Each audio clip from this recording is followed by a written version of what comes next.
Ilikuwa ni jioni ya kimya, jua likiwa linazama taratibu, likiacha anga likiwa la rangi ya huzuni.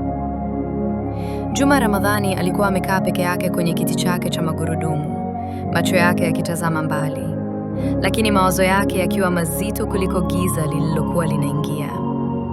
Alikuwa kiwete. Miguu yake ilikuwa imebaki kuwa kumbukumbu tu, tangu ajali mbaya iliyomkuta miaka 3 iliyopita, alipokuwa akisafiri kurudi nyumbani Singida. Tangu siku ile, maisha yake yalibadilika. Aliacha kuota, aliacha kuamini, na zaidi ya yote, alianza kumlaumu Mungu. Kwa nini mimi? Nilifanya kosa gani mpaka uniondolee miguu? Maumivu hayakuwa ya mwili tu, yalikuwa ya moyo. Katika giza la maisha yake, nuru ilijitokeza kupitia sehemu isiyotegemewa, Facebook. Hapo ndipo alikutana na Asha Salum, msichana kutoka Dodoma. Walizungumza, walicheka, walishirikiana maumivu na matumaini. Kwa uaminifu mwingi, Juma alimwambia Asha ukweli wake. Mimi ni mlemavu wa miguu, siwezi kutembea. Lakini Asha hakusita, hakumuuliza maswali mengi. Alimjibu kwa maneno yaliyombadilisha Juma milele. Nimekupenda hivyo ulivyo, si miguu yako, ni moyo wako. Maneno yale yalimwangusha machozi mwanaume aliyekuwa amesahau maana ya kupendwa. Safari ya kwanza, muujiza. Asha alichukua uamuzi mzito. Kwa nauli yake mwenyewe, alisafiri kutoka Dodoma hadi Singida. Juma hakutaka kuamini, hadi alipofika stendi.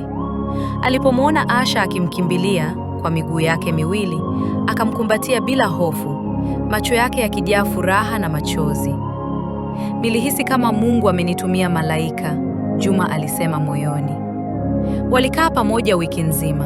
Ilikuwa wiki ya furaha isiyokuwa na mfano, kicheko, matumaini, ndoto. Lakini kila furaha huwa na mwisho, kuondoka kwa muda.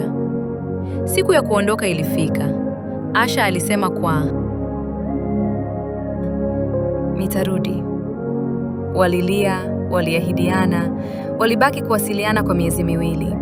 Ndani ya kipindi hicho, Asha alikuwa amebeba mimba ya Juma, mimba ya upendo na matumaini mapya. Safari ya pili ilipangwa.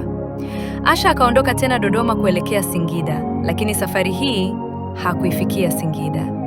Njiani, basi walilokuwa wakisafiria lilipata ajali mbaya sana. Vilio, damu, kilio cha mwisho. Asha Salum alifariki dunia papo hapo, na tumboni mwake kulikuwa na mtoto wa Juma. Habari zilipomfikia Juma, dunia ilisimama. Alipiga kelele, alilia kama mtoto, alijilaumu. Laiti nisingemjua, laiti nisingempata. Maisha yakawa machungu mara 2. Mara ya kwanza alipopoteza miguu, mara ya pili alipopoteza upendo wa kweli. Akiwa peke yake, Juma alisema kwa sauti iliyovunjika, au Mungu hayupo, au alinigeuka kabisa. Na hapo simulizi inaishia kwa ukimya mzito.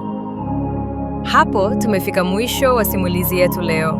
Hakikisha unamfollow mtayarishaji wetu na mwandalizi, anajulikana kwa jina la Crayson. Mimi msomaji wako Queen, na kushukuru kwa kutusikiliza na kuwa pamoja nasi. Tutaonana tena kwenye simulizi nyingine ya kusisimua.